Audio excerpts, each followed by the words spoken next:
Eh bien bonjour et ravi de vous retrouver sur Happy TV quelque part en Occitanie. Cette semaine, le long format que je vous ai préparé, c'est avec le comité Miss France. Je vous en dis pas plus, on a fait en tout cas de très belles rencontres sur tout niveau artistique.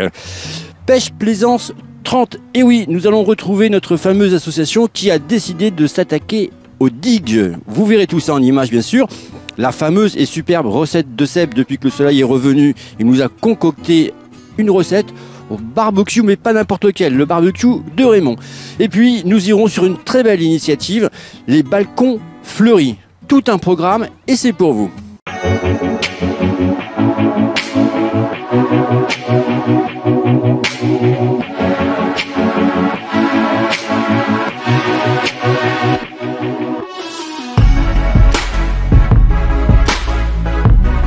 Aujourd'hui, on va profiter de ce magnifique temps pour faire un barbecue, mais une petite grillade sur le barbecue à Raymond. Pour cette recette, il nous faut un filet mignon, du concentré de tomate, du paprika fumé, du fenouil en grains, des herbes de Provence, un oignon, un citron vert, de l'ail, du sel, du vinaigre au miel, de l'huile d'olive et du thym. Pour commencer, coupez votre filet mignon en tranches. Épluchez et hachez l'oignon. Écrasez les gousses d'ail, le concentré de tomate,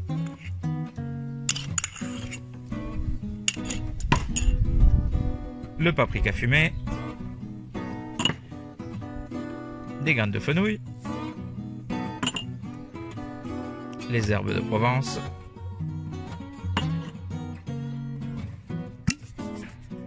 l'huile d'olive,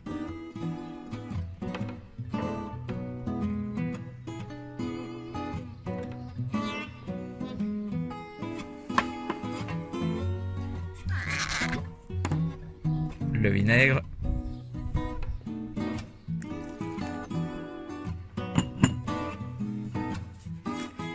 du sel,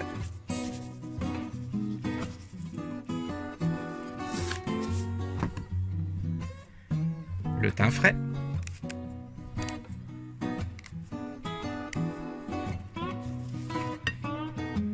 et le jus de citron.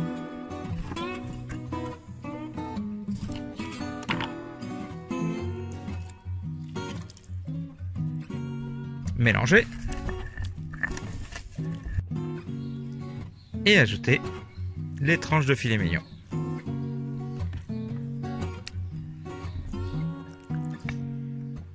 Mettre au frais 2 à 3 heures avant de faire la grillade.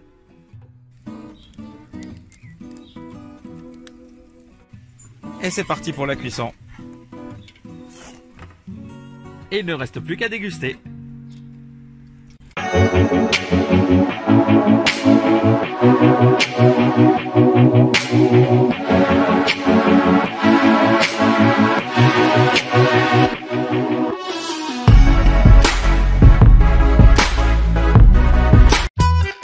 Où que j'aille, où que je sois, c'est jamais sans mes Smartonic.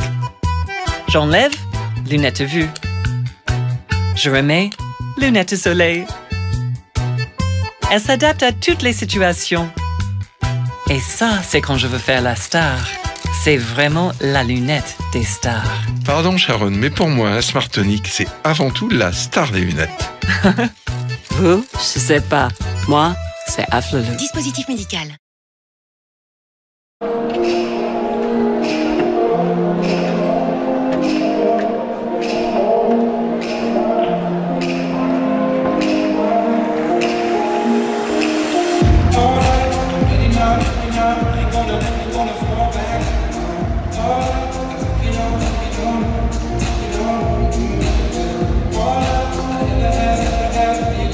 Hugues, bonjour. Alors ce soir, c'est l'élection de Miss 7. Alors c'est à l'initiative de votre association. Tout à fait. Ça fait la 4e année, donc on a créé ça en 2016. Donc on va élire la 4e Miss 7. Alors pourquoi vous avez eu l'idée de faire l'élection de Miss 7 ? Alors c'est venu comme ça, spontanément, je vais le dire tout à l'heure pendant le discours, mais il y a 4 ans, on cherchait quelque chose pour pérenniser une animation sur 7. Mais il y avait tout, dans la culture à 7, elle est énorme, donc que ce soit la musique, la peinture, le chant, les joutes, il n'y avait plus trop de créneaux. Et puis on a fait un petit brainstorming avec les bénévoles et on a... l'idée a fusé comme ça, tout bêtement, si on élisait une Miss 7. Et donc on a foncé dedans, tête baissée. Et puis, vous voyez, 4 ans après, on est encore là et de plus en plus parce qu'on a du beau monde aujourd'hui avec Miss France 2019, avec Evangélie, avec tous nos partenaires qui nous suivent. Tout le monde répond présent. Et de belles candidates, je suppose. Oh, elles sont toutes jolies, chaque année c'est des belles petites et elles sont toutes gentilles. On a de la chance quand même parce que les 3 premières Miss 7 qui ont été élues, c'est des petites adorables. Elles ont l'âge de ma fille, moi je les adore et je suis peut-être leur papa de cœur parce que c'est ce que le monde dit et j'espère que la 4e, enfin de toute façon j'en suis sûr parce que je les ai vues tout à l'heure, j'ai discuté avec elles et elles sont dans la même lignée que les autres, jolies et gentilles. Et vous travaillez avec le comité Miss France bien sûr. C'est ça. Donc le comité Miss Languedoc qui nous met donc en rapport avec le comité Miss France, ça veut dire que la petite jeune fille qui va être élue ce soir, elle peut se retrouver à la place de Vaïmalama, Miss France peut-être 2020.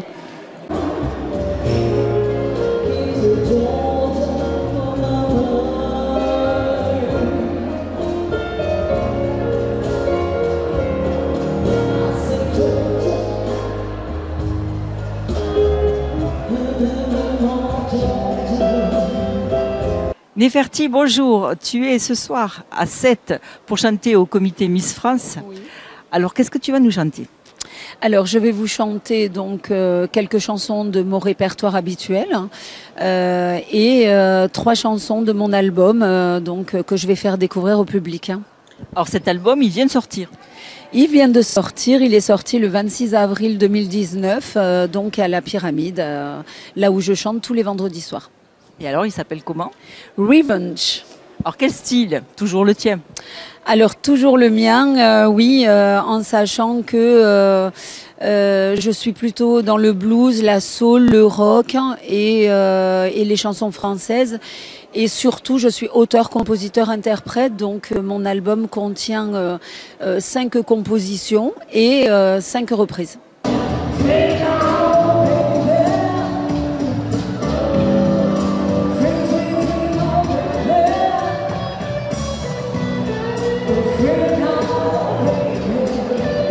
Et tu as des musiciens, je suppose, ou toi-même tu joues un instrument? Alors, je joue de l'instrument, je joue de la guitare et du piano, donc pour mes propres compositions. Mais sur scène, je laisse le soin aux musiciens de le faire parce qu'ils le font beaucoup mieux que moi. Et voilà, et je collabore beaucoup avec mes amis compositeurs pour produire mon album puisque je fais la mélodie et eux font les arrangements derrière.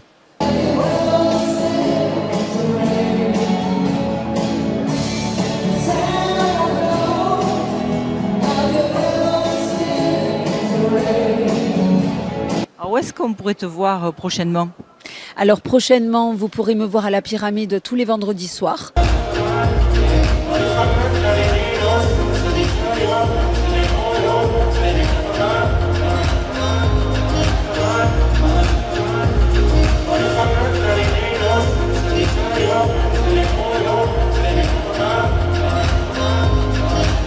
Ève, bonjour. Alors, que nouveau votre présence ici? Alors, je suis heureuse d'être ici déjà parce que je suis née à 7. Donc, forcément, par rapport à l'association Je suis née à 7 qui organise cette soirée événement sur les Miss, c'est un honneur pour moi que de représenter ma patrie, on va dire. Et au-delà de ça, j'ai toujours eu beaucoup d'admiration pour ce concours de beauté qui est donc voué à devenir Miss France. Et je le regarde depuis toute petite chaque année, donc c'est encore mieux de voir l'éclosion de futures éventuelles Miss France. Ah bah on espère qu'elle va aller très loin. Ah oui, on est un peu chauvin dans la région quand même. Si on peut avoir une héroltaise qui représente la France, ça serait génial. Alors elles sont toutes mignonnes, vous les avez vues? Alors je les ai aperçues dans les coulisses pour l'instant. Je n'ai pas encore vu en détail, mais j'ai hâte puisque je suis dans le jury, donc je vais pouvoir vraiment plus rentrer dans le vif du sujet ce soir. Alors ça va être quand même un peu de trac d'être dans le jury parce que c'est quand même une responsabilité et comme elles sont toutes très mignonnes, ça doit être compliqué. Alors moi je me fie souvent à mon instinct, c'est vrai, et ça va peut-être pas être que le physique, ça va être ce que la personne dégage aussi, donc beaucoup l'aura comme on dit. Et du coup, souvent, moi j'ai remarqué, parce que je l'ai déjà fait il y a 2 ans, ce concours où j'étais déjà dans le jury, il y a toujours quelqu'un qui va se détacher, et donc c'est assez naturel pour moi de choisir. Et, je dis pas que j'ai toujours raison, parce que malheureusement ça serait trop simple, mais je suis fidèle à ce que je pense, et après c'est pas forcément elle qui gagne, mais souvent. Et en général, c'est assez facile parce que vous avez tous le même avis ou c'est compliqué? Il y en a. Alors je sais qu'il y a 2 ans, tout le monde avait été assez d'accord quand même, ça s'était vraiment détaché. Et cette année, c'est vrai qu'elles ont l'air toutes particulièrement jolies, donc ça va peut-être être plus dur.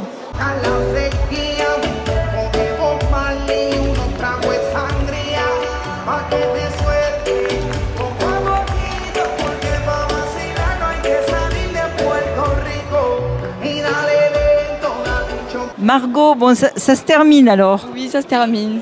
Alors, beaucoup d'émotions. Oui, un peu triste de rendre mon écharpe. Comment ça s'est passé cette année? Très bien passé. Le titre de Miss 7, ça vous a fait beaucoup d'émotions? Prendre confiance en soi, beaucoup de contacts et beaucoup de connaissances.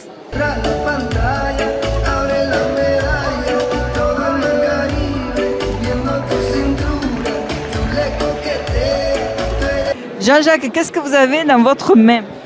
Ben là, c'est une sérigraphie que j'ai rehaussée en accord avec le comité pour offrir à celle qui sera élue Miss 7 2019. Alors, vous l'avez travaillé, ça, depuis combien de temps? Non, mais ça, c'est ce qui était l'affiche de la Saint-Louis cette année. Et en fait, il y a une série limitée qui a été tirée sur papier canson. Et moi, j'ai refait tirer sans les anagrammes de la municipalité pour que ce soit personnalisé. Voilà. D'accord. Vous pouvez le montrer à la caméra? C'est très beau, c'est très coloré. Faire une ovation pour Vaimalama Chavez, Miss France 2019.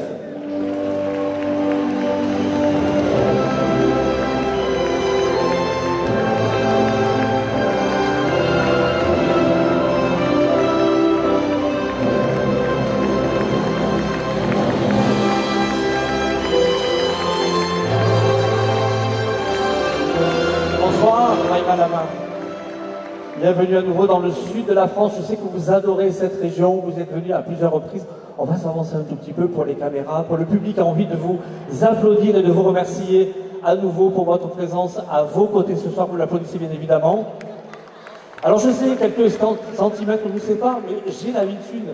Alors parlez-nous un petit peu de cette aventure magique qui vous permet de parcourir bien évidemment la France, mais également les territoires d'outre-mer depuis ces quelques mois, depuis le mois de décembre dernier. Alors bonsoir à tous. Avant tout, je voulais vous dire bon appétit. Et aussi, merci de m'accueillir de manière aussi chaleureuse. Je viens souvent dans le sud de la France, mais c'est la première fois que je viens à Sète et c'est une belle ville que je découvre aujourd'hui. Donc, bravo à vous. Bon, vous avez vu la vidéo des Allemands, ça a fait des millions de vues. Il faut rebondir sur le buzz, pour dire que chez nous aussi tout le monde adore nos prix bas. J'attends vos propositions. C'est pas une mouche qui passe là. Bon, Régis. Alors à l'agence, on a pensé à ça. Un chat en équilibre entre 2 camions de netto. Oh, c'est génial, non? Ça claque le grand écart, je suis génial. Alors oui, ce chat est souple, Régis. Mais je ne vois pas le rapport avec nos prix bas. Ah bah oui, si on va par là aussi, bon... Autre chose? J'ai un Harlem Shake. C'est une bonne idée, non? C'est festif, c'est... Non? C'est une mouche ou une abeille, ça? Oh, c'est pas possible, c'est saut 2013. L'Ice Bucket Challenge. Ah, c'est bien ça, boss, non? Si? Non, mais franchement, Régis, vous êtes sérieux, là? Ou alors un papillon, mais tout petit. Je sais. On fait exactement comme les Allemands. Le supermarché, les prix bas. Bon, vous voyez jusque-là, ok? Mais c'est pareil. Mais non! Nous, on fait ça avec des chiens. Sortez-le, je vais le griffer. Ok, Régis, tu sors. Oh, j'ai même pas parlé du lip dub, personne de même. Oh là, Régis, il a pris la mouche, là. Bon, j'ai d'autres chats à fouetter, moi, alors concentrez-vous sur ce que vous savez faire de mieux. Du baby-foot? Sortez-vous les griffes pour proposer les prix imbattables. Au boulot. Netto, champion des prix bas. C'est déjà ça.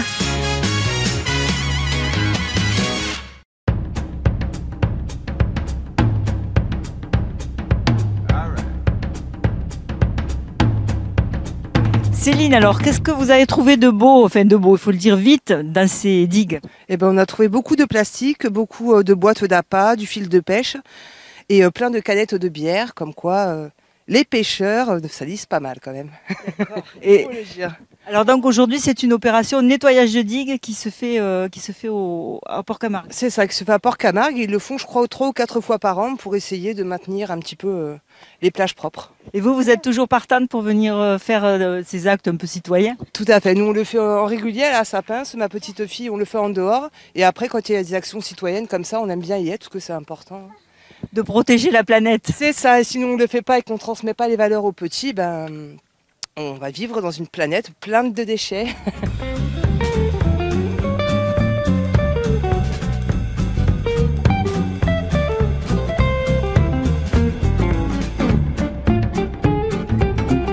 Franchement, les gens, ils seraient respectueux, ça serait quand même mieux. On n'aurait pas besoin des pauvres gens, là, des volontaires, qui ramassent les ordures des autres. Alors vous avez vu tout ce qui est trouvé? Oui, moi je suis contre tout ce qui se passe là, c'est vrai. De partout d'ailleurs, il n'y a pas qu'au bord de la mer, il y a de partout, de partout. Les gens ne respectent pas. Mais il faut le dire à vos collègues, là. Quand vous pêchez à côté, il faut les critiquer. Bien sûr, c'est sûr.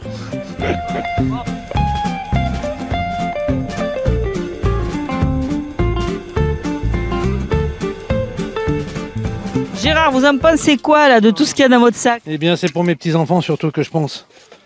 Alors, qu'est-ce qu'il y a essentiellement? Montrez-nous. Du Red Bull, des appâts, des bières. Il y a beaucoup de polystyrène, on dirait. Oui, beaucoup de polystyrène en ce moment, oui. Mais ça, c'est des trucs d'appât de pêcheurs, uniquement. Hein, là, c'est pas... Ça peut être des caisses, mais ça, c'est nos adorés pêcheurs qui font ça. Plutôt que les mettre dans un sac, ils les balancent dans les trucs. Et puis il y a des poubelles partout. Là. Voilà, vous avez le choix, regardez. Bière, Red Bull, il y a le choix. Hein.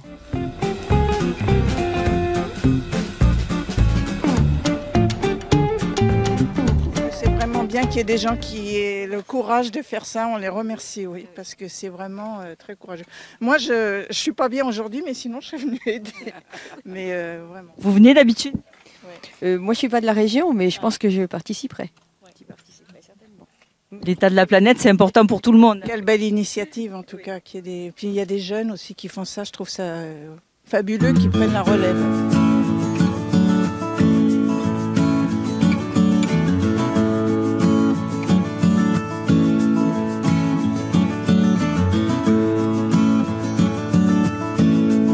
Vous pensez comme monsieur que c'est des jeunes que viendra le renouveau Bien sûr. Nous, on adhère, mais on a pris des mauvaises habitudes, même si on essaye de les changer.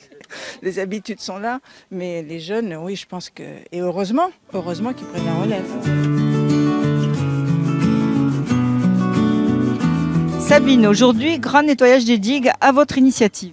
Oui, en effet, avec l'association donc Pêche Plaisance 30 et le Séquarium, donc on organise 2 fois par an le nettoyage des digues pour essayer de ramasser tout ce qui traîne au maximum pour que ce soit pas que ça parte pas à la mer. Alors beaucoup de bénévoles, on vient de les voir là. Oui, bien sûr, beaucoup de gens s'investissent et beaucoup de jeunes, donc c'est ce qui est important aujourd'hui. C'est positif, on sent que ça commence à prendre dans les consciences des jeunes et donc que ça va petit à petit amener tout le monde à réagir. Oui, tout à fait, les jeunes boostent énormément et s'investissent de plus en plus, même des très jeunes, donc des enfants, même de 8, 9, 10 ans et après beaucoup d'adolescents qui poussent leurs parents justement pour les faire venir et les faire bouger et les faire réagir justement pour nettoyer. Alors, dans toutes les questions qu'on a posées aux bénévoles, tous nous disent que c'est les pêcheurs, ils trouvent que des boîtes de pêcheurs. Et vous êtes une association de pêche. Alors, vous le faites exprès? Non, c'est faire exprès, c'est-à-dire qu'on d'initier cet événement pour faire prendre conscience aux gens de votre association au bon réflexe. Oui, tout à fait. Alors dans l'association, ce qui est important, c'est justement de leur apprendre la bonne façon de pêcher et de respecter que ce soit la mer, les poissons et tout ce qu'il y a autour, parce que même sur les bateaux, de ne rien jeter. C'est tellement simple de tout mettre dans des sacs, de ramener. Et puis bon, maintenant on a des poubelles et de partout pour pouvoir ne pas être ennuyé avec tout ce que l'on va ramasser. Et puis même si on est en bateau, de voir un sac plastique, eh bien, on le ramasse, même si ça vient pas de nous, je pense que c'est important. Vous imaginiez pas qu'il y ait autant de choses dans les digues? Non. Dans les rochers, c'est incroyable. C'est fou alors.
Pierre, bonjour. Alors, vous venez de remettre les prix des balcons fleuris à Frontignan. Alors, c'était l'initiative du comité de quartier Cœur de Ville, mais vous qui travaillez à la mairie, vous avez l'intention de développer cette initiative. Oui, effectivement, c'est un prémisse pour cette année. Donc, nous espérons que l'année prochaine, d'autres personnes des riverains viennent renforcer un peu tout ce fleurissement des rues. Et donc, voilà, on a rencontré des gens tout à l'heure qui sont motivés pour l'année prochaine. Et puis, c'est exactement ce que nous voudrions, végétaliser encore plus les rues de Frontignan. Et vous les aiderez? Et bien sûr, nous sommes toujours ouverts pour les aider, pour les conseiller et pour les accompagner donc à créer des jardinières au sol avec le service voirie qui, par rapport à leur demande, viendra faire le travaux pour ouvrir les rues. En tout cas, c'est super, une ville fleurie et qui sent bon, c'est génial. Et oui, c'est effectivement ça. Et puis le visuel, voilà, c'est un climat, une ambiance. Et voilà, on est parti là-dessus. On souhaite pérenniser les plantations, quoi. Et le développer aux autres comités de quartier. Effectivement, voilà, que les autres comités de quartier, voilà, c'est une cohésion entre tout le monde et végétaliser à fond la ville. De quartier, vous avez gagné le premier prix, un bon d'achat de 100 €. La télé locale et cyber, c'est ça? Voilà, un premier prix de 100 €. Déjà? Oui, c'était maintenant. D'accord, la remise des prix. C'était à 12h30. Il fallait venir à un endroit? Bah oui. Oh, je suis désolé. C'est pas grave. Vous savez, les anarchistes, on est toujours un peu décalés. C'est pas grave. Mais, bonjour. Et alors, comment on va faire je suis très fier de ce premier prix. Vous remercierez notre premier magistrat et maire de la ville. Et bien voilà, PTV Le Mag, quelque part en Occitanie, c'est fini pour cette semaine. Je vous donne d'ores et déjà rendez-vous vendredi prochain pour de toutes nouvelles aventures. Restez curieux, likez, aimez, partagez, commentez. Belle semaine. Ciao.